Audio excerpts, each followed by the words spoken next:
Alright, so this is the classroom I chose to design. I based it off kind of like a grade 1 classroom environment.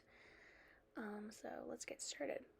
So on this wall right here, so we have the door, and then we have these mailboxes. These are for any handouts I need to send home, any things that kids want to take home and show their parents. And then we have this small group area. This is where I would work on kids with math, reading, just time where I can be with them one-on-one where they need additional support. I have this storage unit thing behind it that's for holding any materials and resources I might need for small group time, such as photocopies, whiteboards, flashcards, expo markers, anything like that. We have this bulletin board up here. I would have a word wall on there, or maybe phonemes, something related to what I would regularly be working on in my small group area. And then I also have these two easels. This one is more of an anchor chart style with paper, and then this one is dry erase. And then moving on, we have the teacher area. I think the teacher area is just as important as the student work area, as the teacher needs a place that is organized, where they can go, ground themselves, and where they feel like they can put their best foot forward teaching. A place that's just for them. So we have a tack board. I have this little hand-in bin where students can hand in permission slips, work, anything like that. Moving on, so over here on this wall, I just have these student work things. It's kind of like a remind me why I teach kind of thing. And then this is a bookshelf for holding any resources I might need, books, my personal items. I have a mini fridge if I'm allowed. I also have this filing cabinet right here, and some more file folders on the wall just to keep my photocopies organized, anything like that. I have this storage unit for keeping my supplies organized, and anything I might just want to keep out of the way. And then on this wall here with the windows, the blank spaces between the windows, and this blank wall over here, I would have anchor charts, just that pertain to what we're learning, maybe classroom norms, expectations, routine, procedures, just things like that to remind the kids, and any outcomes that we're currently working on, just so that kids know where their learning is heading. Just things to remind students of what they're learning about and what they need to be doing in the classroom.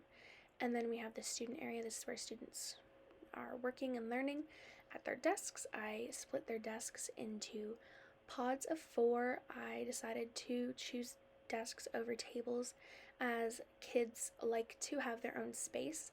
They're still in a collaborative environment where it's really easy to initiate group work and socialize, but they have their own space where they can keep their own supplies, and if a child is being disruptive, you can just take one single desk and you can move it to another part of the room if need be, rather than having them at a table.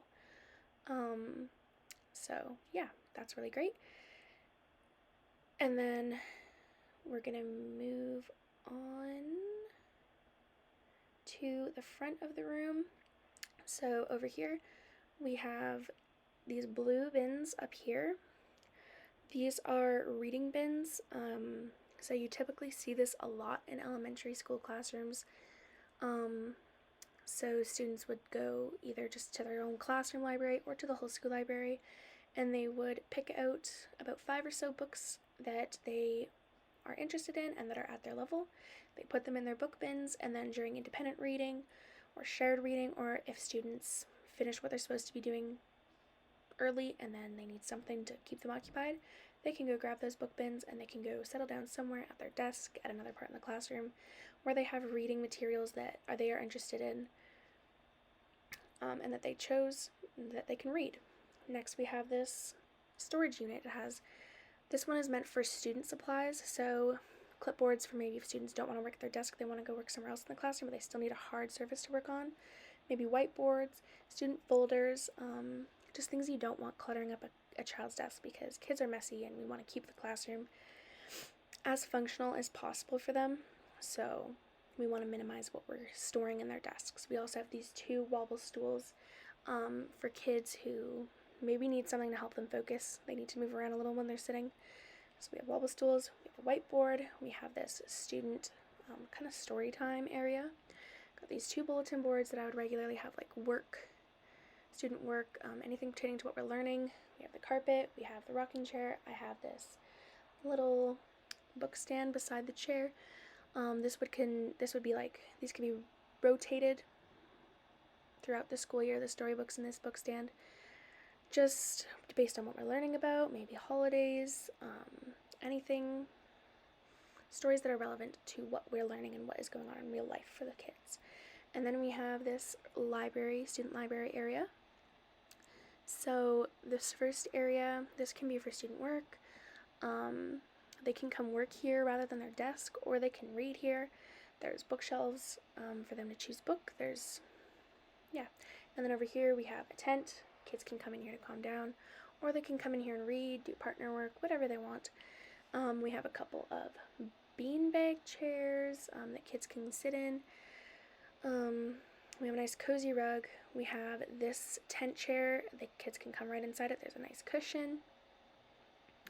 And yeah, that's my room. I would also have alternative lighting in my classroom, such as lamps. I would have maybe covers, some kind of cover on fluorescent lighting, whether that just be fabric or if I had the money to buy actual covers for the lights.